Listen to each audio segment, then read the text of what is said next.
Ben here from MTG Dungeon. Today, I'm going to be playing the historic format on MTGArena. I picked a deck that I found on MTGGoldfish.com. They got a lot of great meta resources there for anybody to use. And I will be submitting the deck for an historic league best of one event.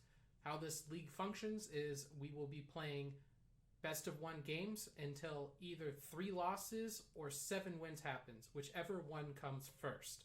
All right, let's dive in. For this historic event, I've decided to feature Maze's End. It's amazing. Alright, you can unsubscribe right now. And all joking aside. Yeah, the historic event. Last week I featured Tempered Steel. This week I wanted to do Maze's End. Now, again, I'm an older, more seasoned player.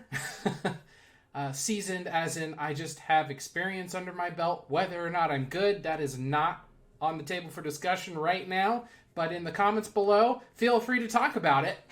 Anyway, Maze's End, it's always a deck that I've liked the concept of ever since it existed.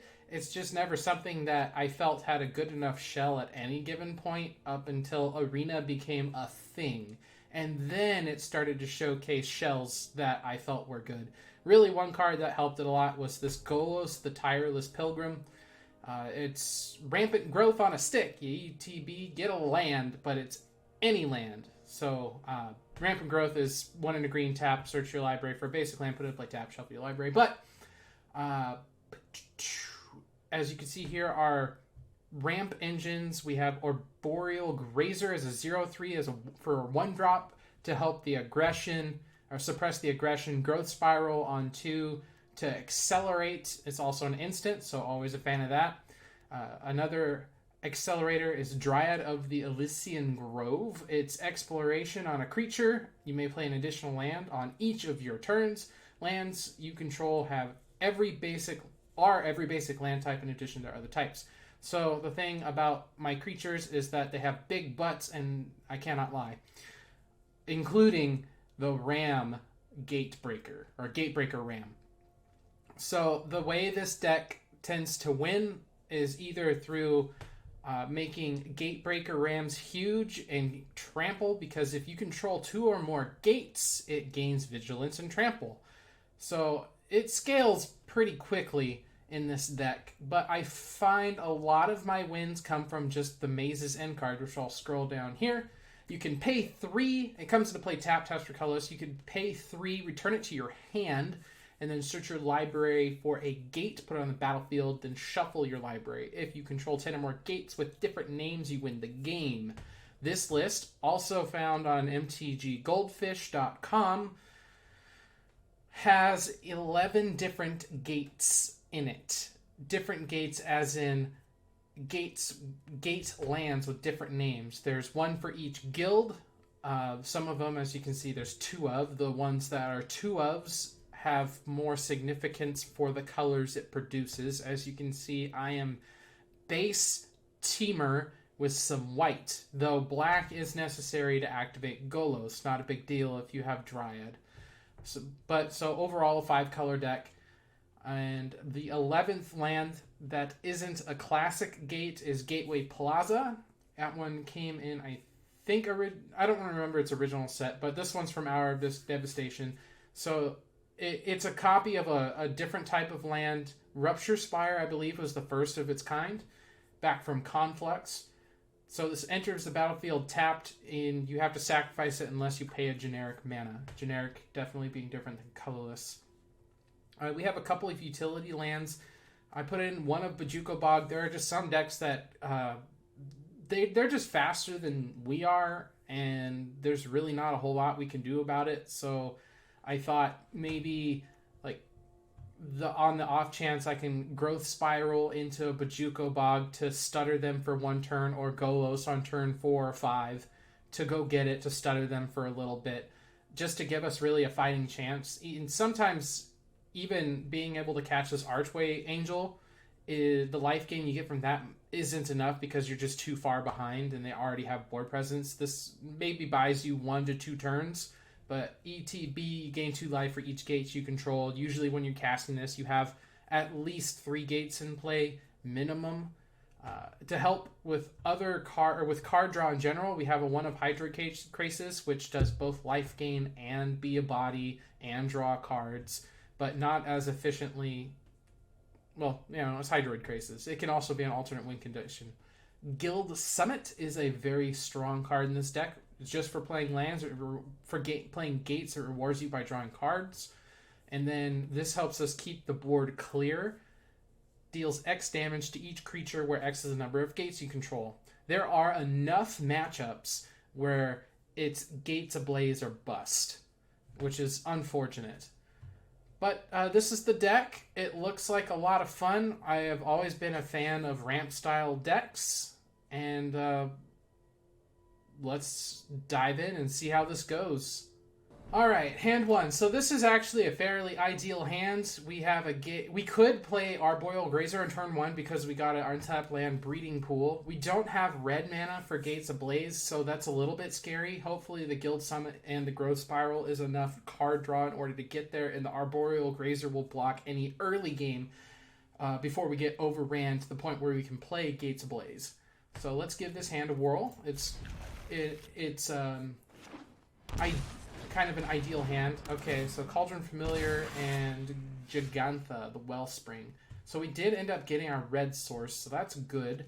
It doesn't really seem like this match is going to be a Gates Ablaze centered matchup, because Cauldron Familiar usually means Witch's Oven, which means scary bad times for me. So really what this game has become is find my life gain.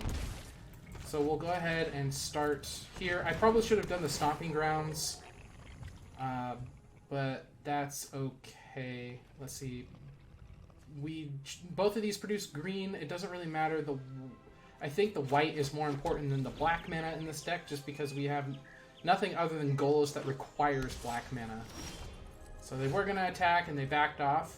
Alright, so we can just post up Growth Spiral here, so that means we can just play a gate. And we like having Simic colors, so we'll go ahead and play that to gate. And just pass away. See, Arboreal Grazer already did its thing, preventing 1 point of damage from getting through. Okay, Woe Strider.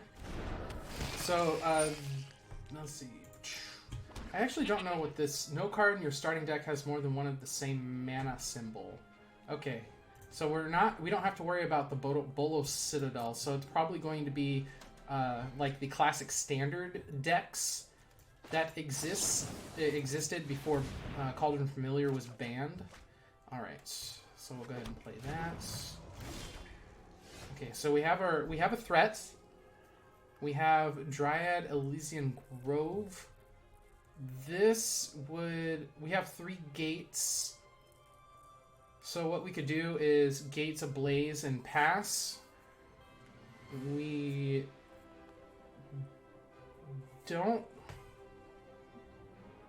want them to get the opportunity to get a food from a Witch's Oven, but we haven't seen it yet, and they probably would have played it on turn 2, because they did nothing but play a tap land on turn 2. Playing the Guild Summit will let us draw a card. We're going to be tapping out all... We're not really under a bunch of pressure right now, and they haven't played a Witch's Oven yet. Either they're slow rolling it or they don't have it. So let's go ahead and just get some card advantage. And I'm doing it this way because if they decided to... If I play Gates Ablaze, the Arboreal Grazer was going to die anyway. From the Gates Ablaze. So we'll just have it prevent the damage from the Woe Strider on the following turn. The only thing that does kind of suck about this line of play is next turn, if I do decide to Gates Ablaze, they could just escape the Woe Strider if they hit all their lands. And our deck has given us literally nothing else to do. We could play Gatebreaker Ram, I guess, which will always survive a Gates Ablaze. because it's 2 plus the number of the gates, and gates ablaze looks at the number of gates we have. All right, so they whiffed pretty hard on Coco, to be honest. Ooh, that's pretty rough. So they took it, and they can sack it to the Bow Strider. They didn't play their next land yet. They're probably looking for it. Unfortunately, at this point, I would love to play a circuitous route, but that's just too much pressure right now. So this board does need to go away. They're going to go ahead and scry, looking for something to do. They must have been really scared of me playing something to leave the mana open. They could have just paid 3 mana to put Jengith in their hand, or whatever the heck it's called. Gigantha.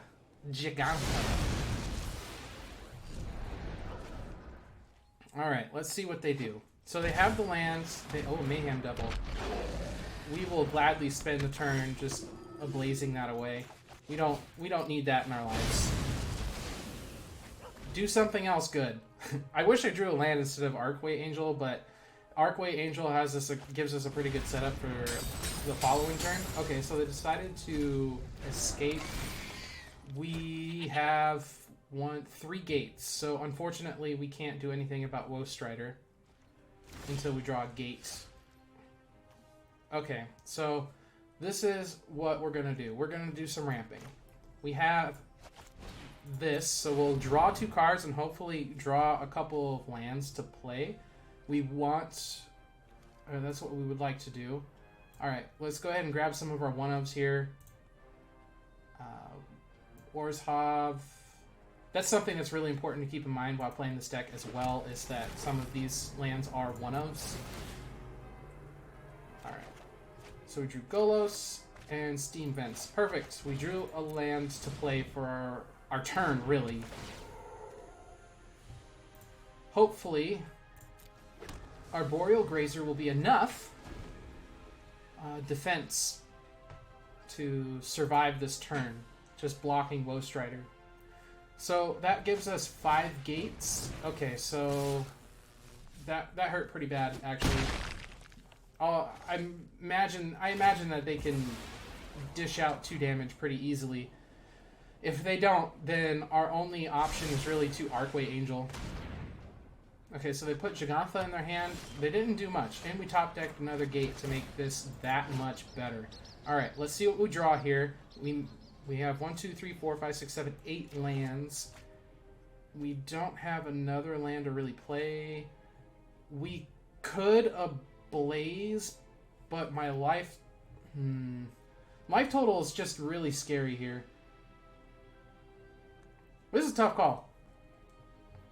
Because we're not... Well, we could play this and just block the Woe Strider. They can't claim this. Yeah, let's just do this. Try to get our position back.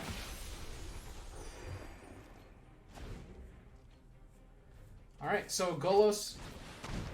Say, if we did anything else, then we would have absolutely 100% lost this game just on this turn. So they're all in right now. And things are going just 100% perfectly for us at this moment. We played our 3rd Gates Ablaze. I mean, seriously. So they're reliant on the top of their deck to get them out of this, which is why they're taking the time to scry everything away. Yep, Mayhem Devil. Shoot.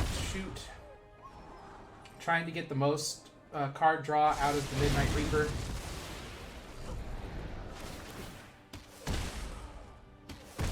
There they go. They got some good cards. Alright, let's Golos. Alright, we will take action. Let's see how many gates we have. 1, 2, 3, 4, 5, 6. Alright, we have 6 gates. And we have a 1-of left. Okay. So they do need to get rid of Golos at this point, which it looks like they will be able to do shortly. Not this turn, but the following turn. Okay, so they just conceded. They are pretty far behind. They didn't get an engine going, so we were able to win after playing the Arcway Angel. So that game went very well.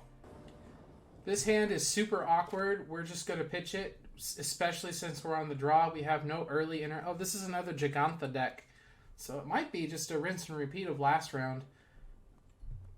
Having 3 tap lands, not playing anything till turn 4, on the draw. And the only thing we would be able to play is Guild Summit. This is a pretty lackluster hand. We can do better. This hand is amazing. Okay. Unfortunately, I think Golos just goes because it doesn't do anything. Alright, and we drew a land, so that's good.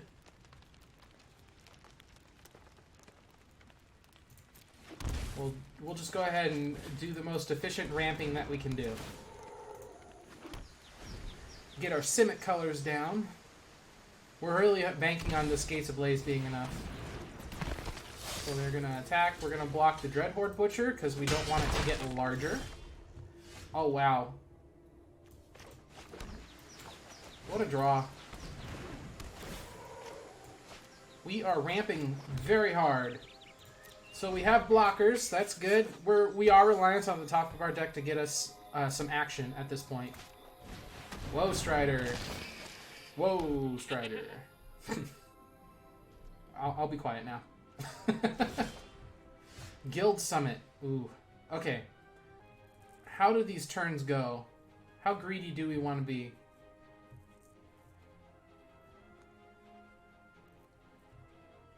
They have stuff on the board. If we take the turn off to Ablaze, it gives them a turn to play Mayhem Devil, which is probably their next best thing to do. And if they Mayhem Devil, they'll reduce my life total. Where if we ramp this turn, on the following turn we can play both Guild Summit and Gates Ablaze, which is a pretty attractive proposition considering we can block 2 attackers. Unless they decide to claim. Okay. So the lands that we grab are going to be somewhat important. We don't have any basics in this deck. Let's see. How about some red-white and green-black? I just grabbed some of the one-ofs. Let's see what they decide to do. Pay 2 life, swing in. We'll end up taking 1 damage from this attack, which is an amount of damage that we're comfortable taking. Honestly, if they don't really invest in the board this turn, which is I'll just play the summit and draw 3 cards. Just draw more. Because we do need help. Okay, cool. We drew another one-of land, the Rakdos Guild Gate. Yep, so that drew us 4 cards. That was awesome. So they're going to Company, which is extremely scary. They got a Mayhem Devil. That was actually not very great. You want 2 creatures out of each individual Coco. So the worst case scenarios that they claim right now.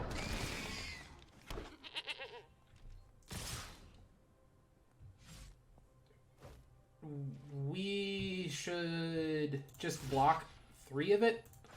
We can take the Dreadhorde Butcher. I think the math ends up being the same either way, right? So we take 1 from Butcher, we Blaze next turn and take 2 more from it, or we block 3 now. Whereas if we prevented 1, we would take 1 more. So we do want to block a 3. So we did put ourselves in a position where they are investing pretty heavily into the board. It says whenever a player sacrifices a permanent to deal 1 damage to any target. So this is actually a very interesting scenario. I'm at 10 and they have 1, 2, 3, 4, 5, 6 creatures up for sacrifice, and Dreadhorde Butcher deals 2. So that's 1, 2, 3, 4, 5, 6 Mayhem Devil triggers plus 2 damage, 8. And I have 2 Simic Guild Gates. Okay, so 1, 2, 3, 4, 5, 6, 7. 1, 2, 3, 4, 5, 6, 7 gates, which would be 14 life.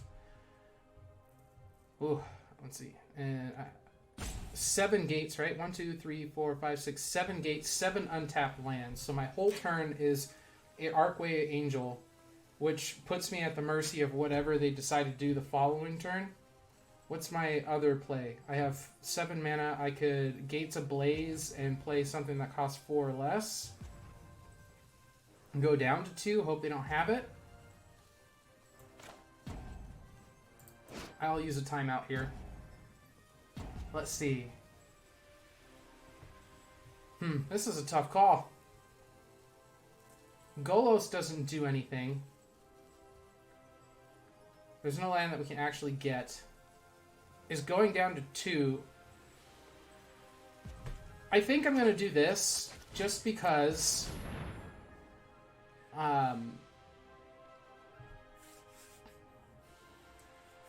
if they don't kill me next, I'm putting them in a position where they have to have the answer in their hand next turn, which is fine.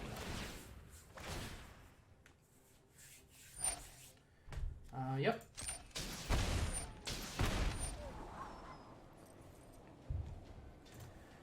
So they didn't find an answer yet. They do have quite a few scries to try to find it. I didn't play around scrying at all. So maybe I should have done Archway Angel, gained some life. I would have gained 14 and taken like 3, 6, 9, 10, 11, 12. So really my life, it would have been higher, but playing Archway Angel onto an empty board is definitely much more in my interest. So they kept 1 card on top, which is a bit scary. I am very curious as to what it is. It's probably exactly what they need. Hopefully all their best play is just to have an untapped land and play Woe Strider from the graveyard. That would be the best case scenario. Yep, so you want to sacrifice your Mayhem Devil. Worst case scenario is they have a combination of cards that kills me, but I'm kind of drawing a blank on what that is at the moment. Maybe it's double cat?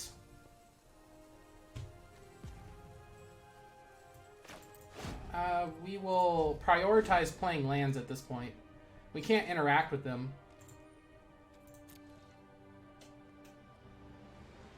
That's it? Were you respecting counter magic? I'm confused. Okay. 1, 2, 3, 4, 5, 6, 7, 8, 9. I have 9 mana, so I can't Circuitous Root this turn and play Archway Angel. We will just play the Archway Angel and hope they don't have an instant in response that just kills me. Which, I'm probably playing around nothing. No cards in your starting deck has more than one of the same mana symbol in its cost. Okay, so they're playing Collective Company.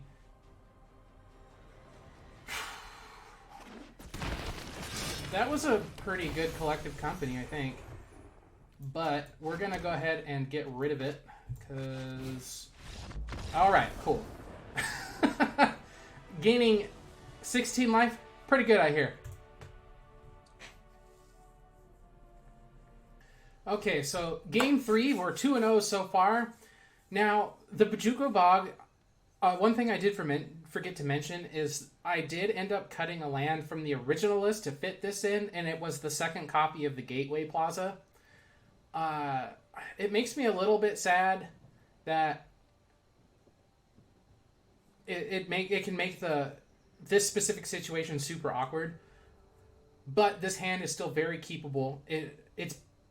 I'm looking at it like a 6-card hand plus a Bajuko Bog, which I know is still a 7-card hand, but the 6 cards that I plan on functioning with for a while are the core of what I want to be doing in the first 4 turns, minus having a Gates Ablaze already at the ready. Hopefully we draw into it with Growth Spiral. Let's see what happens. Oh, we're on play too. Cool. We'll take that. Piece of candy. Alright, so there is one blue deck that I know that does use the graveyard.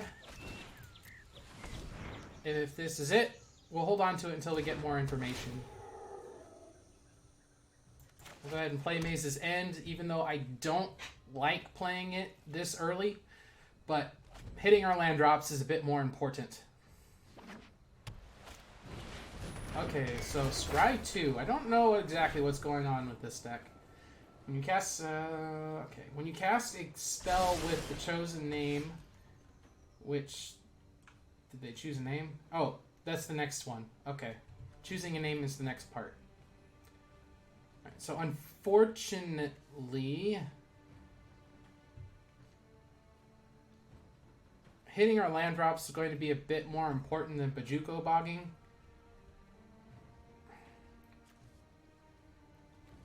Really, really annoying. Well, let's just apply some pressure. 4/4s are good, I hear. I'm really getting greedy with this Bajuko Bog. Because if I had it untapped next turn, having 4th land makes it open to Circuitous Root. Alright, so they have a Narset. I've practiced against so I am glad I did invest into the Gatebreaker Ram, because it's going to get rid of Narset. And we do draw extra cards. So Opt, and there's another example. Like, we're missing out on drawing a card because I refuse to play Bajuko Bog. So let's go ahead and get rid of Narset. They chose Opt. When you cast the spell with the chosen name, first 2 times this turn, draw a card. Okay. I won't forget our time together. It's a little bit annoying, but we will... I don't think that they're a graveyard-centric deck, so I'll just go ahead and get rid of their graveyard. I was not prepared for this. Like, we didn't have it last turn to draw an extra card off Guild Summit, but it's effectively like we missed 1 land drop because we didn't have a land to play for turn 5. Search for Escanta. All right. So we set that back 1 turn. Oh boy. We got Blast Zone. Look at the top card of each player's library. We can... Let's see, what can we do? We can increase the damage that we're doing by Maze's Ending right now, which I kind of like, but I also like having the Dryad down. We do need to draw some cards, and Maze's End would let us draw a card.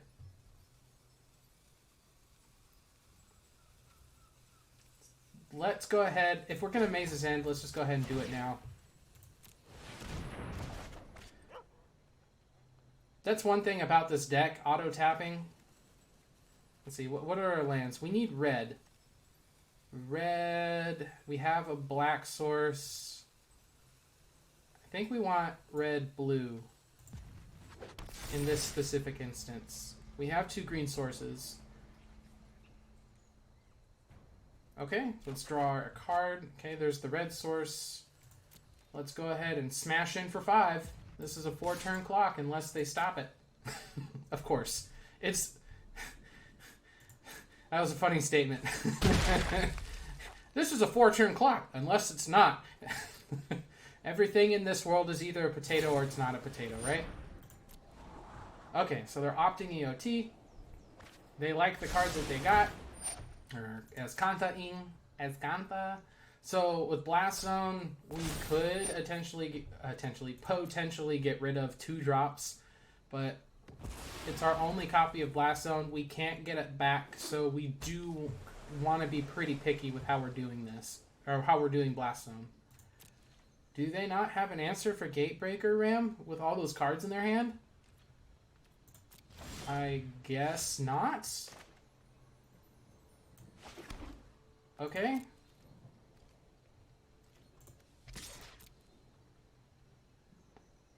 What's going on? Okay, so they do have one. They do have that. Okay. So what we're gonna do here is we're gonna play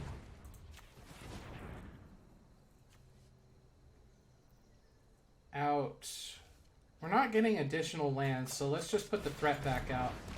And then at the end of their turn, we will play Growth Spiral. At 4, and they need 7. They drew that card. Okay. So Fairy. So this is a card that I want to Blast Zone away. If you show remorse, I'll show restraint. That's fine. They plus. No time for a break. So before their mana actually untaps from the trigger, we will go ahead and draw a card. We whiffed. My turn. Okay. So let's go ahead and play a land for our turn, draw a card.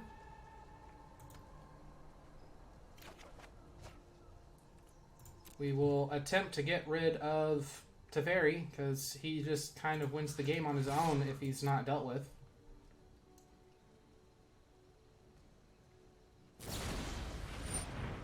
Sure. Okay. 1, 2, 3, 4. 1, 2, 3. We want to keep at least 3 lands aside. Want to keep pressuring, and we want to have mana open for the option of Growth Spiraling and or at least putting 1 counter on Blast Zone. Because we want to time Blast Zone. Oh, whoops, that's the wrong card. Let's go ahead and continue the pressure. In the turn. Yep. Unfortunately, I don't think there's anything we can do about Azcanta. Azcanta is just eventually going to get there. They have 5 in their bin. Yep. We need to move quickly. They're probably going to be able to keep this Gatebreaker at bay. So Mission Briefing has pretty good synergy with the Fairy there. They just get to Mission Briefing basically for free. They surveilled 2. They put cards in the bottom. They're going to be able to get a card back. Let's see. How many lands do we have? 1, 2, 3... 1, 2, 3, 4, 5, 6, 7. Okay, well, there's nothing we can do about that. So it becomes how important is hitting this land drop.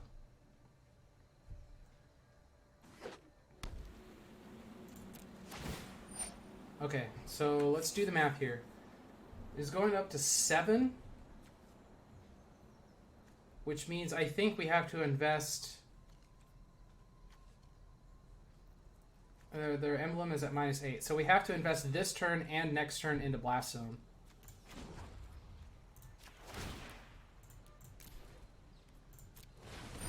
There's just no other way around it. We have all the mana sources in order to do that as well. My turn. Okay, so 1, 2, 3, 4, 5, 6. That's 3 mana. 1, 2, 3, or 3 counters. Yeah. So what I have here is just 3 counters. And since we're putting all of our resources into it, we're just gonna pass the turn. So since they put Time Wipe in the bin, they probably already have something for a board state. They need a way to counter an activated ability. Yep, that happens. No time for a break. Which I'm not sure if historic blue-white, hard blue-white control decks actually have. That's annoying. There's nothing we can do about it. The focused and disciplined encounter no obstacles. Keep an open mind. I got Absorb.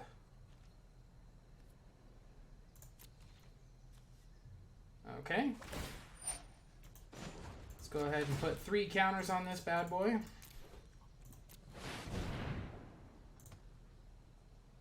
Do the thing. Yep. So it does have 8. So we do have 4 mana we have 4 mana to play with on the following turn.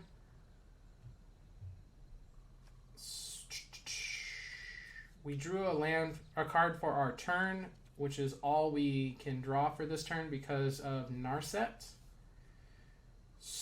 Do I already have Is It Guildgate? I do have Is It Guildgate already, which is a little bit annoying. So let's go ahead and... Oh, we can keep up all of our mana, I guess. Let's Gatebreaker Ram, making sure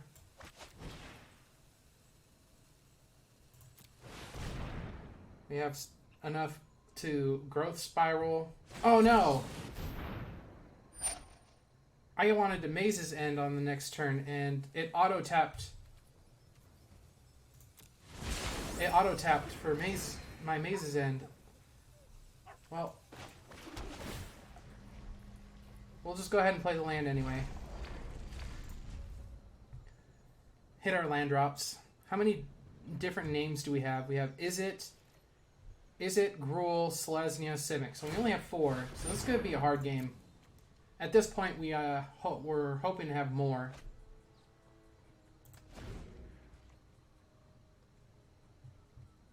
So we're going to do it at their end step. That way they don't get to... Let's skip to the good part. They don't get to replay a Teferi on this turn. Sure, you got it. They more than likely have a backup Teferi. We're just going to make this very difficult.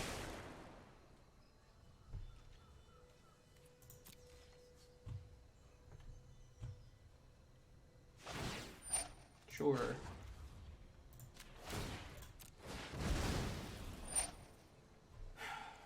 Let's get rid of that Teferi.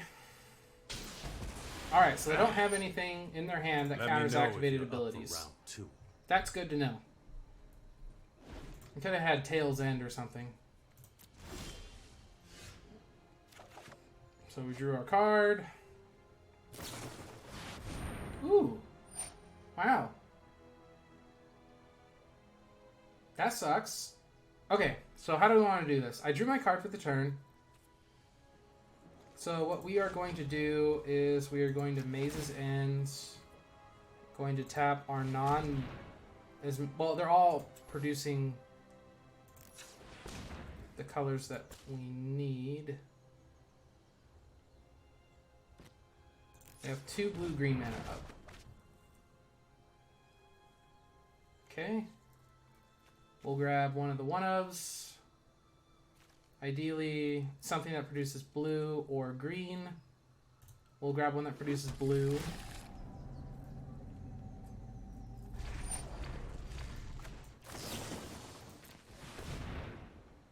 We'll see how important it is for them to start spending counter magic on this.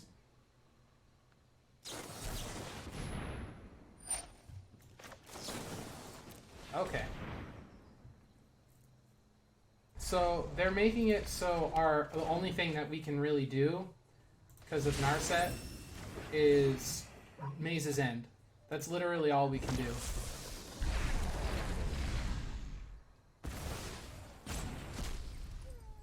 But they tapped out on their turn to do it. Oh no, it's my turn.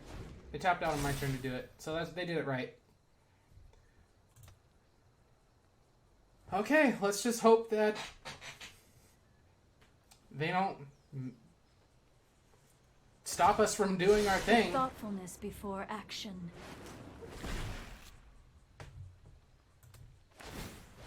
Which I think how they would stop us at this point is by emergency powering. 1, 2, 3, 4, 5. Not I don't think we have enough We turns need now to that they move have quickly. the backup to Fairy. Yeah. Yeah. It goes 6. So I get 1. Yeah, I'm gonna turn short unless I naturally draw it. We don't actually care about our life total. Let's go ahead and do this.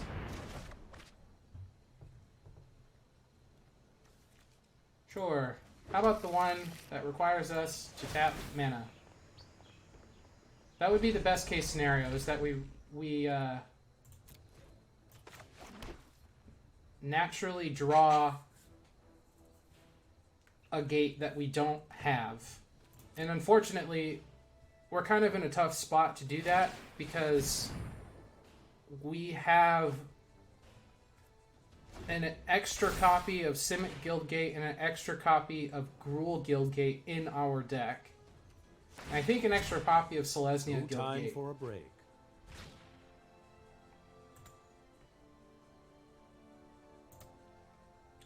So this is really just a wait and see if Teferi gets online before we get our combo. Our Mace's End. An amazing end. Whew. Yeah. So they're basically online doing their thing, hoping that Teferi will get off.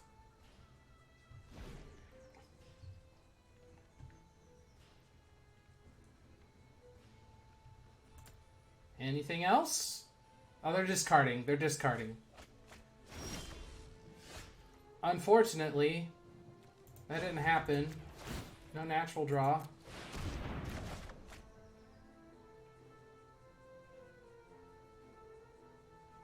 Did you draw something? Oh, they have emergency power.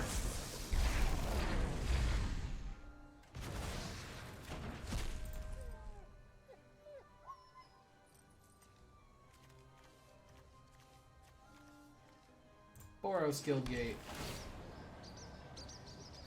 Okay, so now I think there's nothing that we can do to win this game. Yeah, because we have 1, 2, 3, 4, 5, 6, 7 of the gates. And we have to spend a whole 2 turns digging for a Maze's End. I'm going to play this until I see what the next card is. Keep up the pace.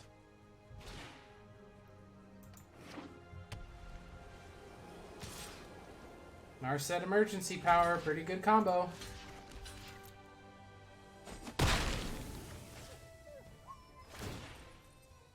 Alright, so it's at 7 counters. Alright, that's not a gate. Yeah, we'll go ahead and concede. That's fine. We can't beat Teferi at this point.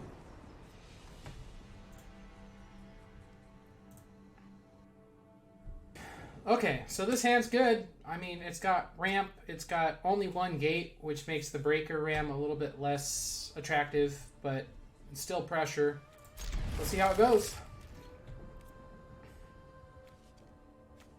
Let's go ahead and get our ramp on. Get our ramp on!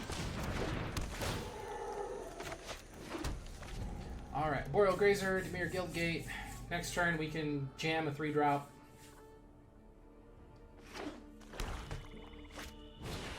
Oh wow, not Thoughtseize. Nice. Okay. Ooh, that's kind of awkward. That was an awkward gate to draw. Alright, so what's the best play here? I think we want to jam out Dryad Grove. The Elysian Grove. That way, if we draw a land next turn, we can play 2 lands.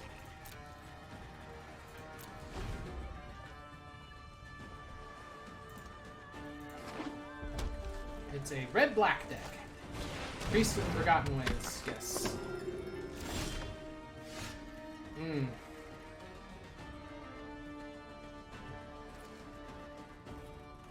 Well, You could just play Guild Summit and a Gateway Plaza and draw a card. He didn't hit our other land drop, which is kind of annoying. We do need to hit land drops, though. So, that's all we're doing. We're hitting our land drops. They're really trying to get value out of this Priest of the Forgotten Gods.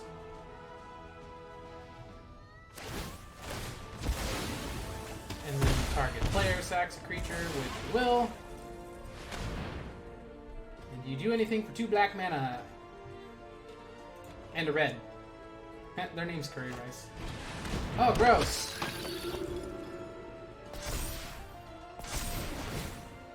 Yuckers! Ow! Ow, ow, ow, ow. That hurts a lot.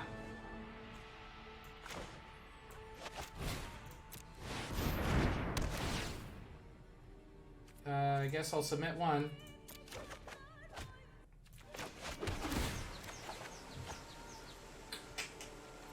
Oh, that's awkward.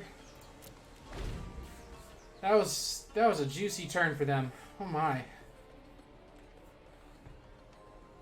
So they're gonna attack with both?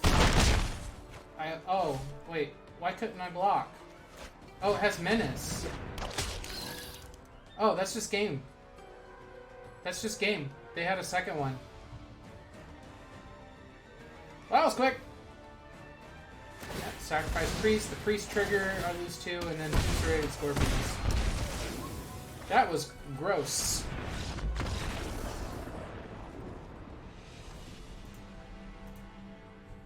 That was pretty gross. Right now we're 2-2. We go first. This is a great hand. We'll go ahead and keep it. We have a Guildgate turn 1, turn 2, Growth Spiral. And we're playing against goblins.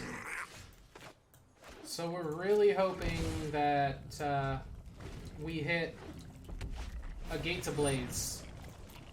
Or we can just ramp up into an Archway Angel before they get online.